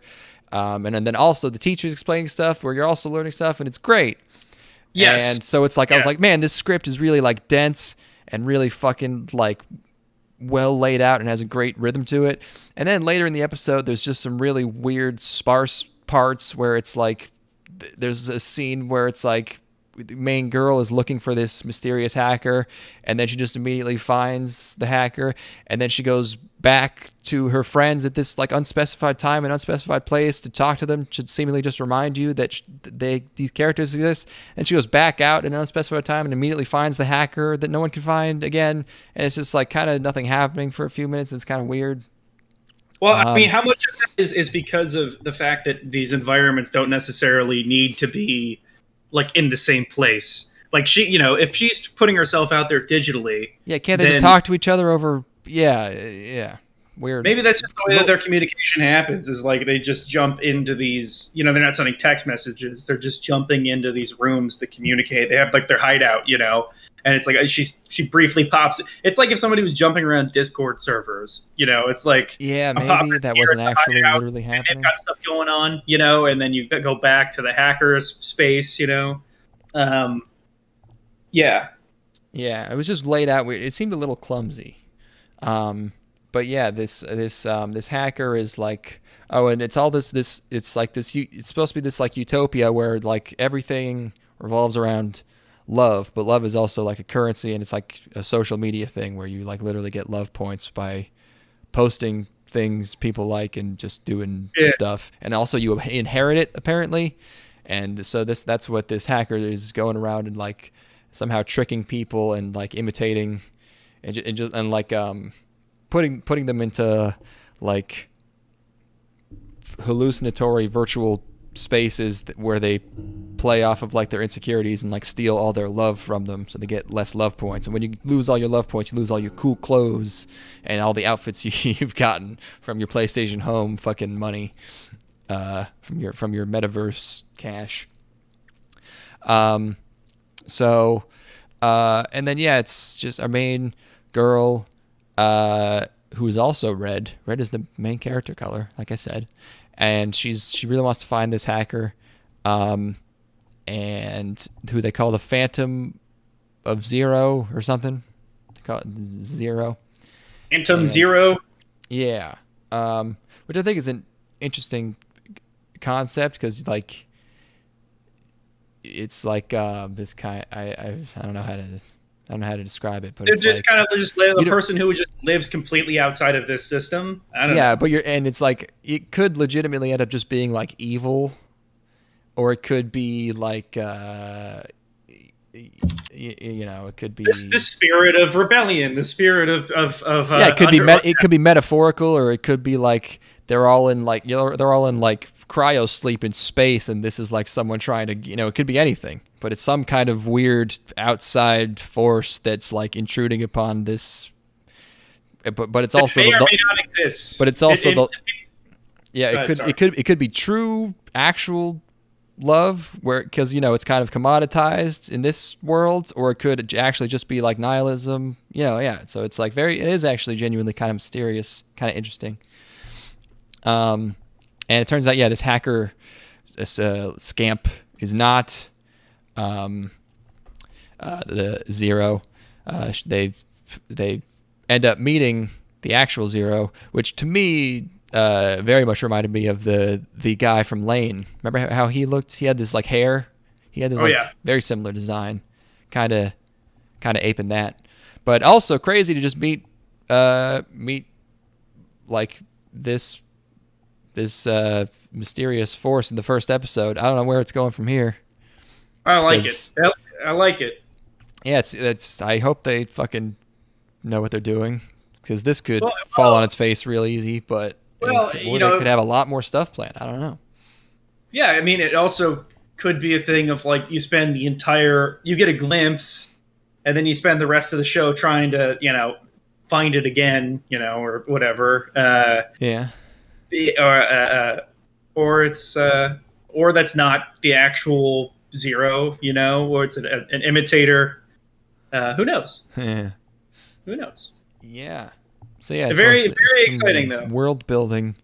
It's difficult to translate the dialogue of the hacker girl, I think, androgynous kid, because they speak like purely in like Japanese onomatopoeia, and they try to translate it, so all of their lines are like, "You're loosey goosey, I'm hacky wacky, you're piddly widdly." It's like, okay, I guess I'm just gonna kind of listen to this because I can kind of get what they're saying. I don't need to read this fucking nonsense. But yeah, neat. Just real quick, completely unrelated. Sure. Did Kyuso Giga end up being good? A decade-old show? No, I listed it in my most wasted potential lists of the 2010s. We can have a guy I follow on Twitter named Six Penis Jim. We should have debate. I should challenge Jim to a debate. It's one of his favorite shows. He posts about it all the time. And I will fucking... Jim, I'll fight you. I don't know how many penises you're up to at this point. Every time his account that gets deleted, he ups the penis count. I think he gave up on that, but he got up to like 6 or 7 penises. But yeah, that show like genuinely could have been the spiritual successor to Fooly Cooly. There's moments in that show where it's like you see glimpses of it and you're like, oh, and then most of the show are like extremely boring expository flashbacks. It's the biggest bummer ever. It looks nice, but it's I was very hurt by Kyuso Giga. Oh, that's the worst. I know. The show, the OVA, I think, was a bit better. The original. I've been thinking about show with the Undines.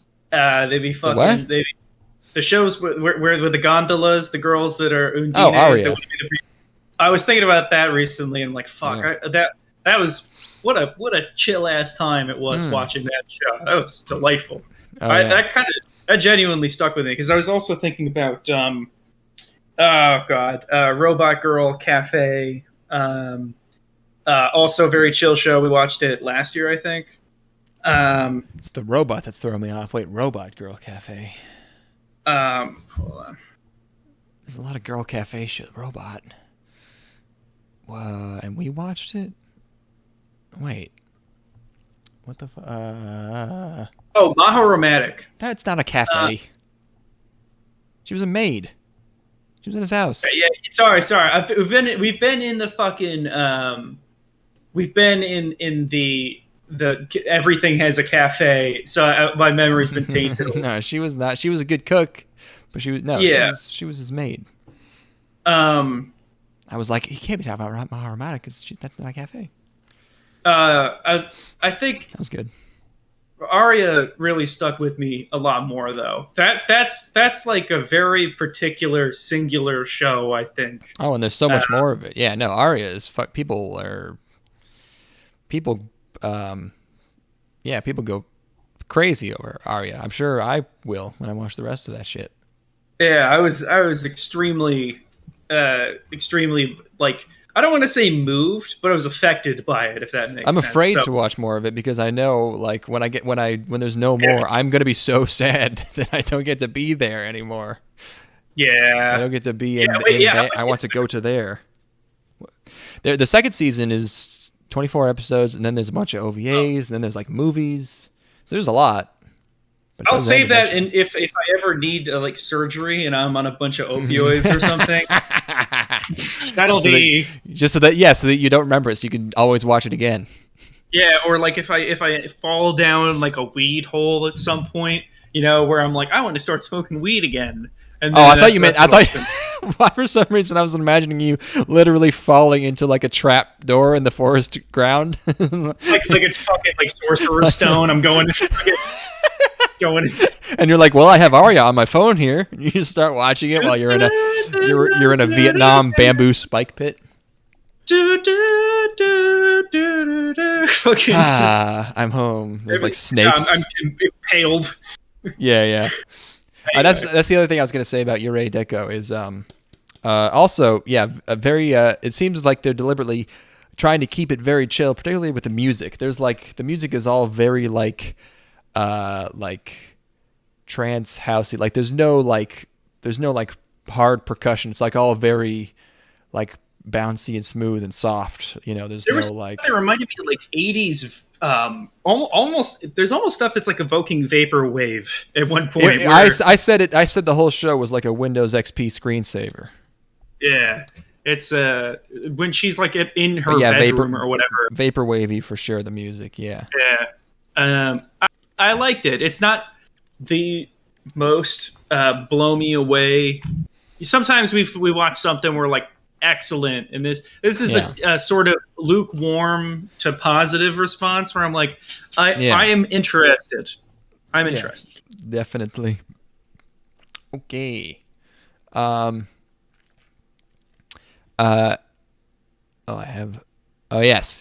Tensei Kenja no Isekai Life. Daini no Shokugyo wo ete Sekai Saikyou ni Narimashita. Or in English, My Isekai Life. Oh yeah. That's the stuff. We don't have to think for this one. No thinking required. I gained. Oh no, I did the most thinking. I did more thinking. The journey I went on. Oh my goodness. The title. I gained a second character class and became the strongest sage in the world. And my note is yes. But that was ironic. I was trying to psych myself up like in a fake way. Like, oh boy, here comes the worst shit ever. By RWBY. And instead, what I got was just a treasure trove of. I've never been more surprised and entertained and made laugh by a single episode of anything ever. I could not believe what I was seeing. I could not believe all the things that were happening. It's hard to convey without the visuals. But this motherfucking main character, first of all, just stands around doing cool poses. What a fucking... I love him, but what a fucking douchebag. He also has douchebag voice too.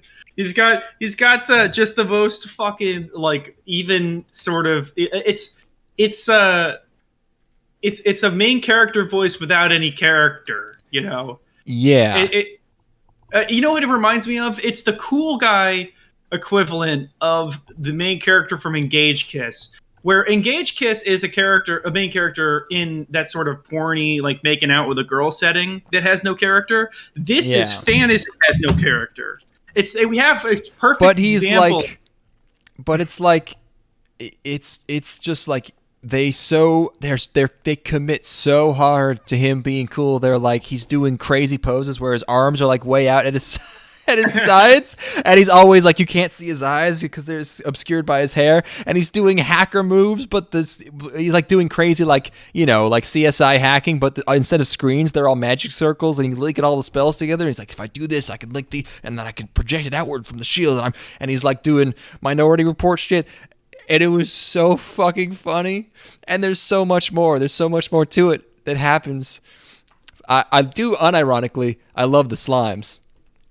The slimes are very fun. They're just having a good time. He has like an army of slimes that he's getting information from, and he's just sending them on missions, and they're just loving every second of it. And some of them have mustaches, and one of them has an eye patch. One of them has thick eyebrows that make him look dorky. They're great. The slimes are great. And yeah, he's just a Yu-Gi-Oh character jumping around doing cool poses, and he has this wolf familiar with a fucking ridiculous Hanna-Barbera dog face. Like, why does this fucking wolf look like this? And I don't. It's so incongruous, and there's like shots of like him running through the woods, acting. He's also like exasperated. Yeah. And they don't just make him a little perturbed. They make him fucking like as exasperated as you could get. He's terrified. Yeah. Anyway, keep going. I'll let you have your look sesh.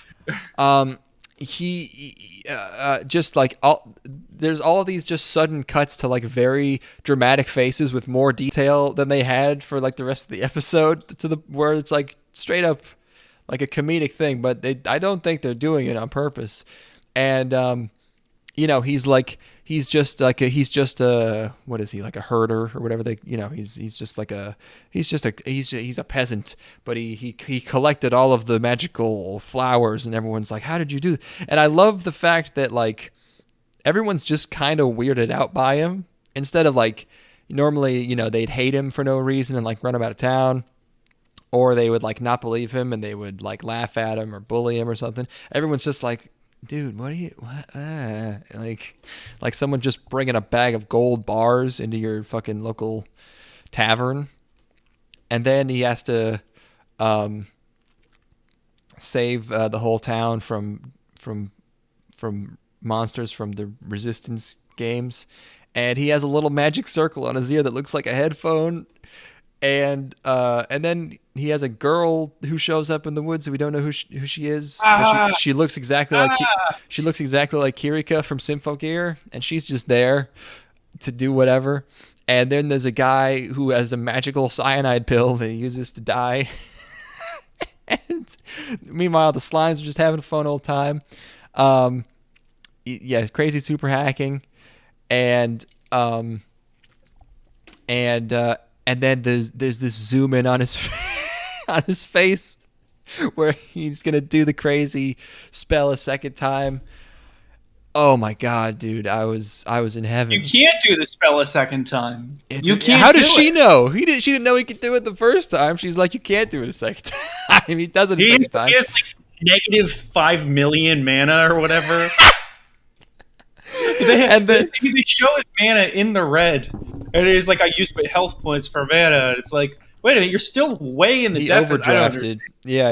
I can do it again. I just have to sleep a while, and then the zoom in on his face, it's like way too smooth and way too dramatic. That it's absolutely fucking. I was on board. I was like, you know what, you win, you got me. Show of the season. I'm calling it. Holy fuck! God. And then he does the other fucking extremely ultra cool guy thing, which is he leaves without everyone without joining in the celebration. He has to move on. He has to skip town. He's got business. And then they flash back to his fucking pre-isekai life, and it's in this crazy little watercolor fucking Akunohana art style. This fucking rotoscoped. What the fuck? Ah! I mean, I could not bereave it. I just could not bereave it. I was bereaving it.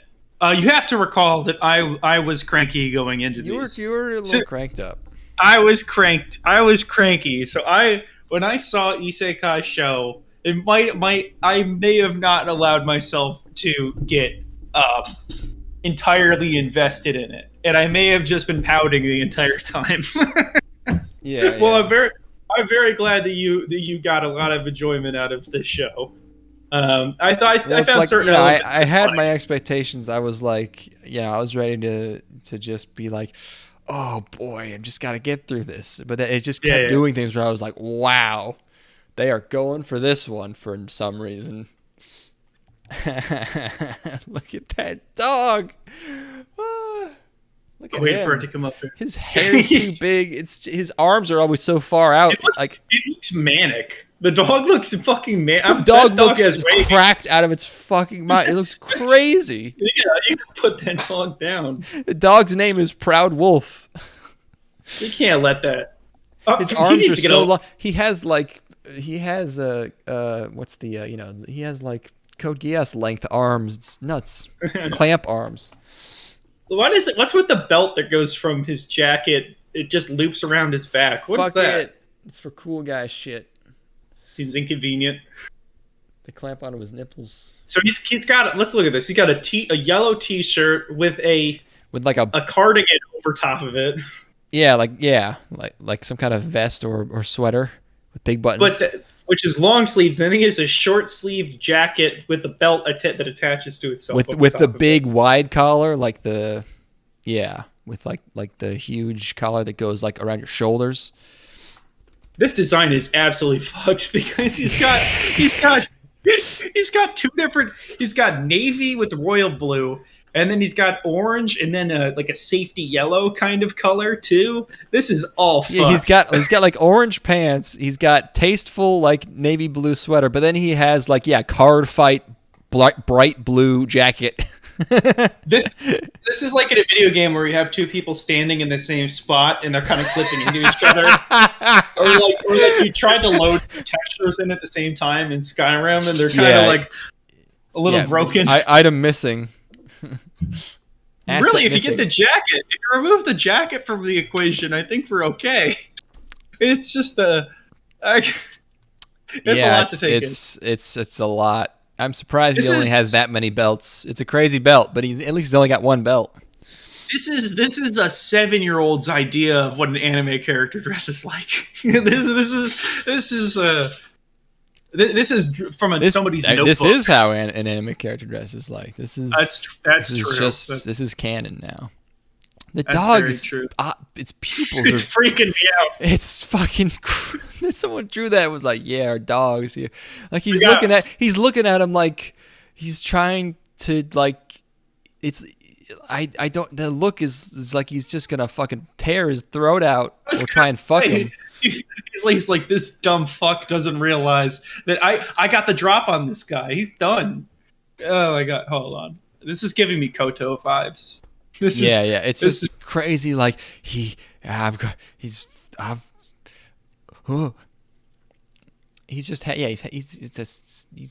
having schizophrenic plans to murder his poor owner. He's snapping in that frame. He had to bite an alien's neck out. He had to kill something. He tasted blood, and now he's just absolutely out of touch with anything relating to reality.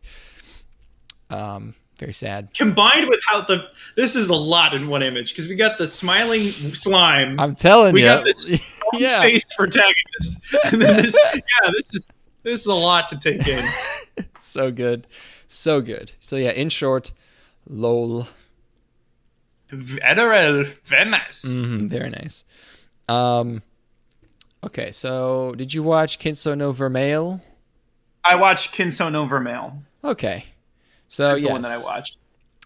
Vermeil in gold. Oh no, sorry. The title: Kinsou no Vermeil: Gakeppuchi Majutsushi wa Saikyou no Yakusai to Mahou Sekai wo Tsuki Susumu, or Vermeil in gold. Bit easier on the mouth or tongue or whatever. Rolls off the tongue. There we go. Efficient language, English. Yeah. It's a manga, Staple Entertainment.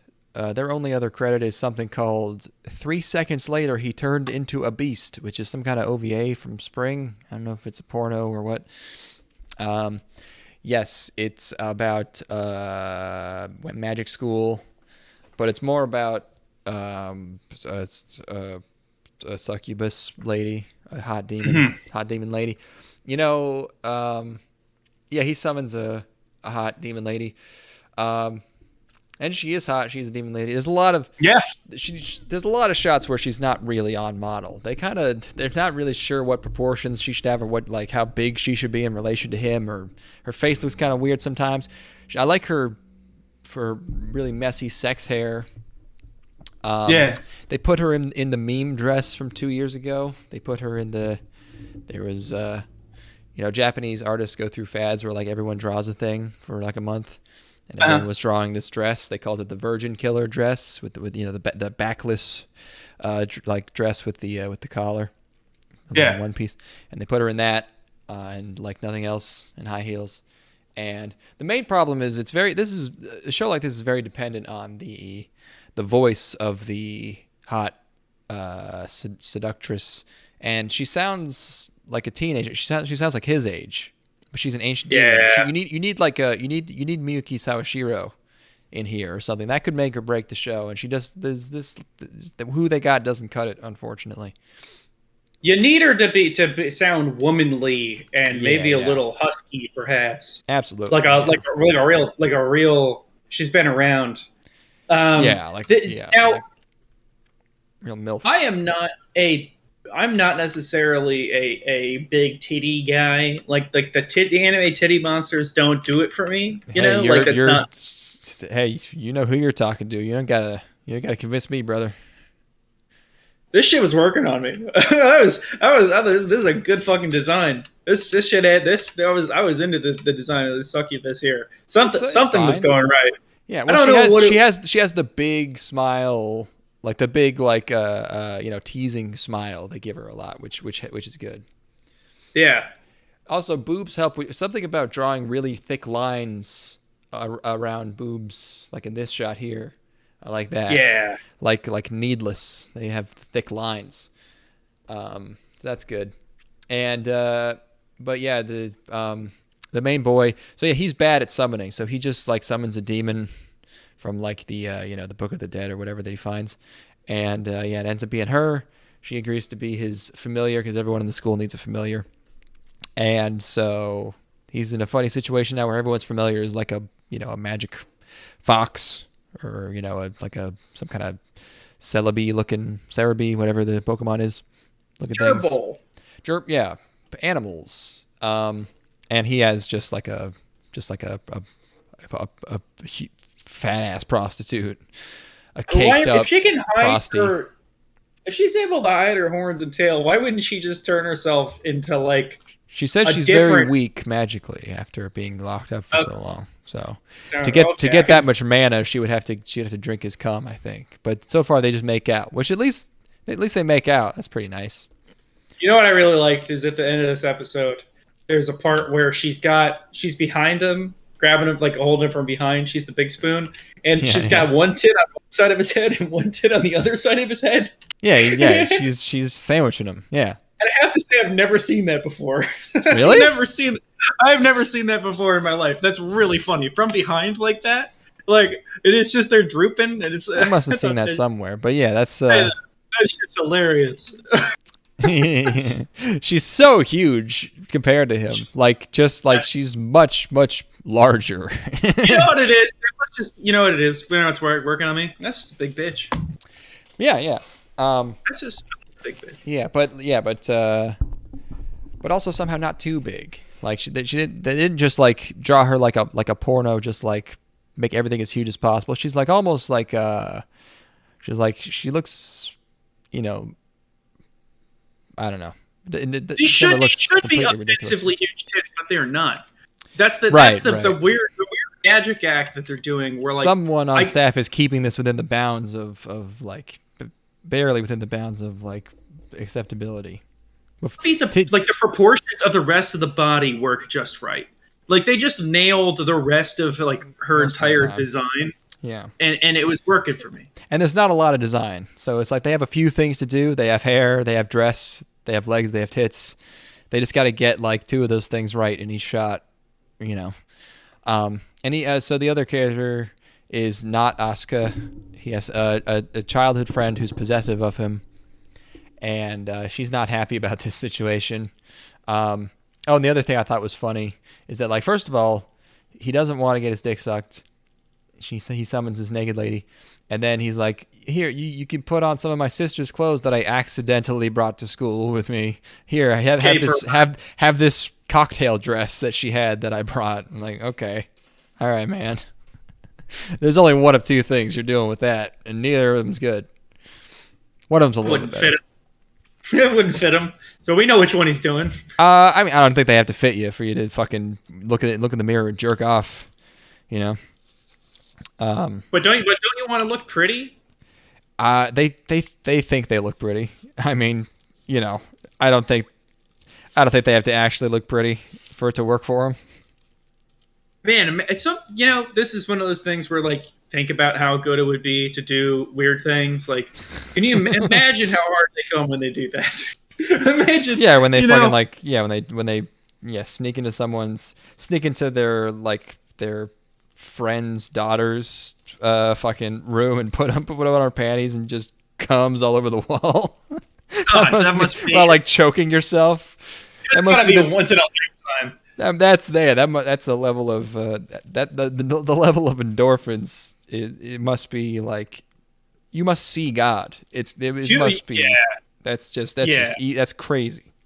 You know, you might do one where you're like, people convince themselves they're like, okay, well, if I do this, I'll never do another one ever again. Actually, there's like, I can't top that. That's it. Like, you actually cap out. You're like, you recognize the hard wall that exists where you're like, yeah, if I were to go any further, I'd just be tempting fate. You know, I know that's as good as it could possibly get. You know what I mean? I don't know if most of them have make that have that insight. I think they're like, now I should be hanging from the ceiling. The last decision they ever made. Instead of leaning up, instead of leaning from the wall, this time I should be actually suspended, and then I'll have this intricate device that shoots a knife across the room and cuts the rope at just the time when I ejaculate. A Rube Goldberg machine to prevent you from dying while you autoerotically asphyxiate. Intelligent enough to conceive of such a thing, but not intelligent enough to make it work. Yeah. What a shame.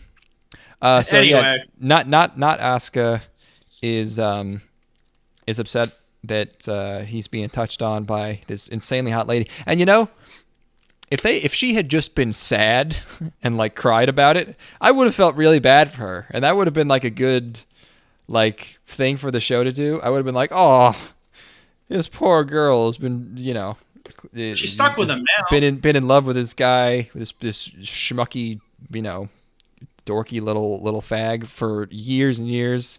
Wants to help him succeed in school, and suddenly there's this like weird sugar mommy. And if she had just been like depressed, I would have been like, this is brutal. But instead she's just it's jokes. She's mad. She's tsundere mad, and she challenges him to a duel, and then she loses by getting raped. Lady raped, I think. Didn't quite understand what was happening there. They kind of touched up on her. I think we got some over the hands heavy petting, and she coomed. Nice. That's pretty nice. I mean, it wasn't consensual. She kept her lips protected for our man, whose lips have not been protected. He's still making out, still transferring that mana. Very dramatic ED. Did not match the tone of the show, but yeah, it's a hot big boob lady show. Jokes, cum jokes. His mana is very potent and thick. And she wants it inside of her. That's the joke. It's a cum joke. It's a joke about cum. There you go. You know if that's your thing. Might be. The final show that you didn't watch, which this is why I was saying, boy, you couldn't have gone wrong with either of those two. Actually, this one I might have preferred because this is truly tasteless. I'm looking at this, and you gotta make this make sense to me. What am I looking at here? Oh no, it's exactly what it looks like. It's called Isekai Meikyuu de Harem. Harem in the Labyrinth of Another World. I was like, okay, harem, woo, keep them coming, more isekais. Light novel passion. Super cool rock opening, and it's so the whole opening is women in slave collars, and I was like, all right, hell yes, dude. And then he fucking wakes up in a barn, and he has the power of identify. And I'm like, oh, skip all this shit. Just get to the sex slaves. You don't have to have the scene of him figuring out what's going on. Why are they always in a tracksuit? He's in a tracksuit because he got isekai'd. And then he has a sword because that's his starting weapon. And he sees a bunch of bandits. And he's like, he does this thing where he's psyching himself up to fuck up the bandits. And he's like, it can't be that hard. It's the first event in the game, and then so it's setting you up for him to get his shit rocked by these bandits, but then he just savagely murders all of them, as gorily as possible. He's decapitating them and slicing them in half, and there's blood everywhere. And you're like, I was like, I don't even think that was like a double fake out. I just don't think it knows how storytelling works. It was just like, I'm going to go kill these guys. And he goes and kills them. Anyways, after killing Oh my God. I just looked at the next tab. Jesus Christ. Oh, yeah. And then the rest of the show is him. First of all, it turns out he didn't even realize he thought he was in VR, but then he realizes he's actually, trapped in this world. He just murdered some people. And then the rest of the episode is slave trading. So they have a captured bandit. He's like, just he meets a nice, for some reason, no one speaks Japanese except like this old guy in town and his wife. I was like, I don't trust them. Nothing happens to them, at least not in this episode. And they were like, all right, well, when you capture a bandit, he gets sold into slavery. So they go into town and they're like, first of all, it's like, wow, we're in the big town. And it's just like this huge square of like the same building, how they draw the towns. Very bad looking town. Yeah. And they go to a slave. First of all, he turns in his bounty. He gets a bunch of gold, and then they go to a slave trader named Alan, who's this dude, he's like a very like playboy looking guy, and on the way there, the guy driving the cart is like, yeah, the city, it's got this, it's got that, it's got brothels, but you probably shouldn't go in there. And the protagonist is like, there's what? Ooh, you can fuck the ladies. And I was like, man, we finally have a protagonist who's normal enough to be horny, but like not normal enough to know that hookers are gross. He's just truly, he's like despicable. He looks gross. He looks like a porno protagonist. Like he has this like greasy hair. He's in a tracksuit and sandals the whole time. And then yeah, it's oh god, medieval brothel too. Oh boy, dude! Like holy shit. Oh well, I haven't even gotten to the best part. Like they sell off the bandit, and then Alan's like, "Hey, come with me," and they go into a room, and he starts telling them like, "All right, listen, I want to sell you a slave," and this dog girl comes in, and she's in this maid outfit. And the protagonist is like, holy shit, this is the hottest girl I've ever seen in my life. And Alan's like, yo, she's for sale, dude. And then he goes into a speech that is so heavily censored with beeps that it is fucking hilarious. And it's definitely not, it's actually censored. I know there's an uncensored version of this. And I'm going to, because you can tell what he's saying. She's clearly, I mean, I don't even know. Like, I knew the first couple things. I was like, oh, clearly he's saying she's a virgin. He's probably saying something like she's in heat, and he's saying that she can't get pregnant because she's a dog girl. But there's like 8 other things that they're beeping that I'm like, what the fuck are they saying about this girl? She's into scat. She likes it when you shit on her. She'll fucking I don't know. I don't know. I need to watch the uncensored version, and there's like, tons of obviously, visually censored, he's imagining, fucking all these slave girls.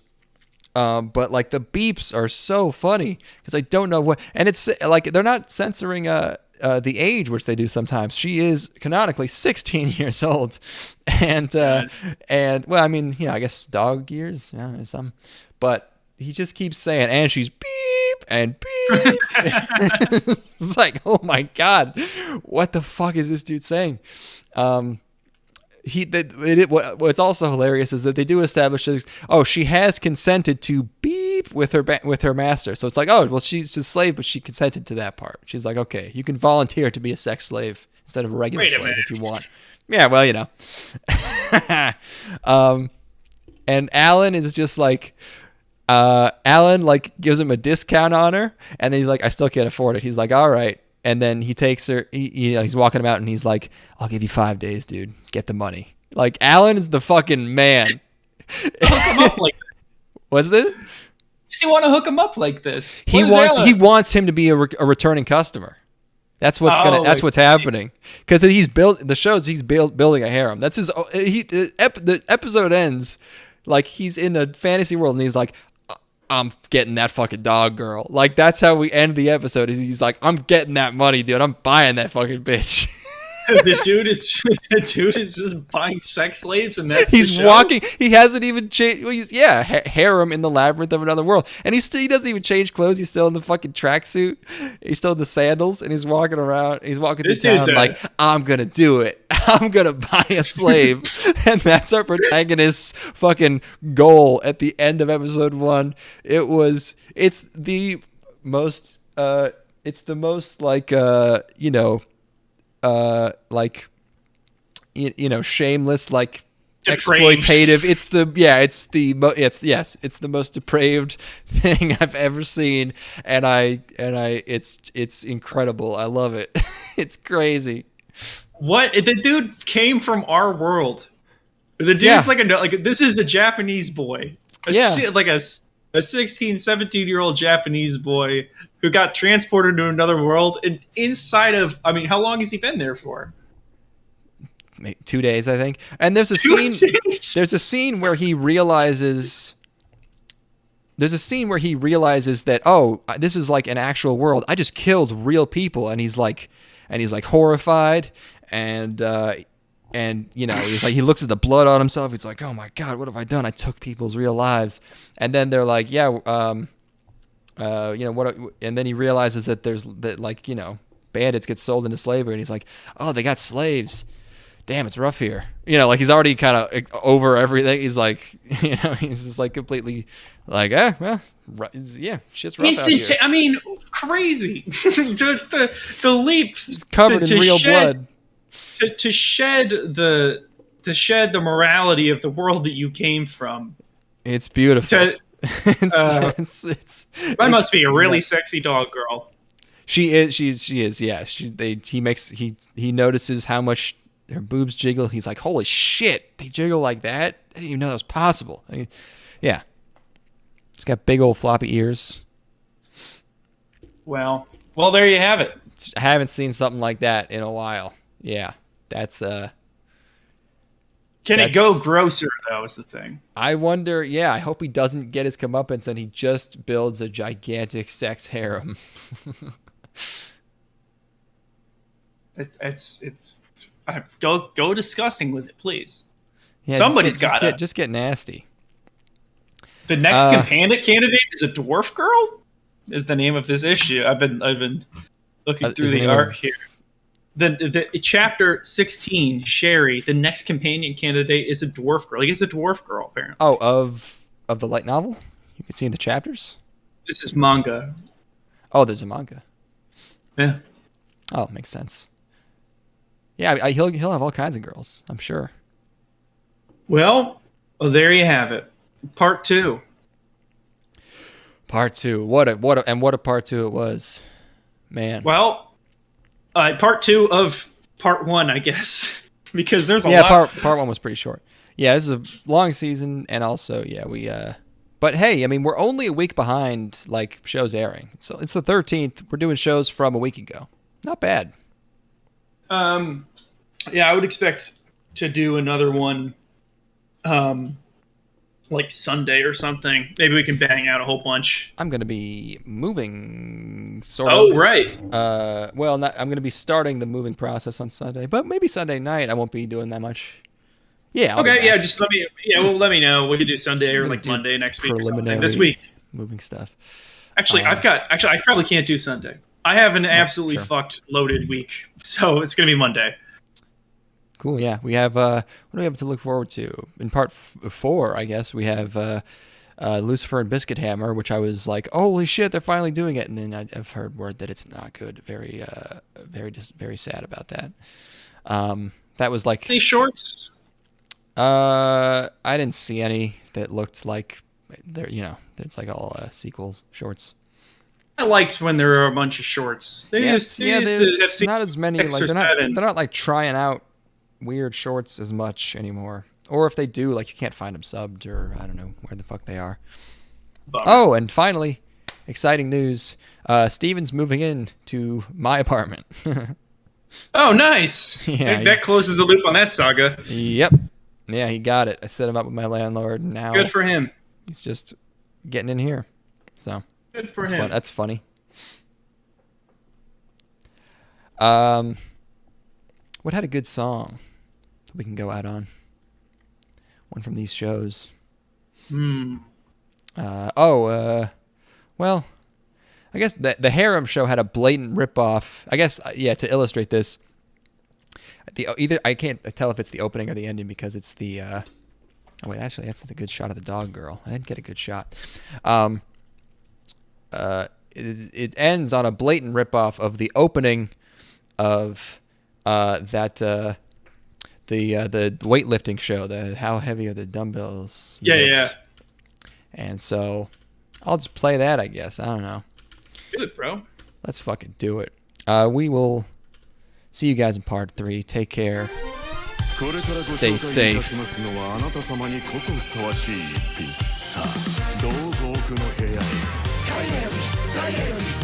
Thank you.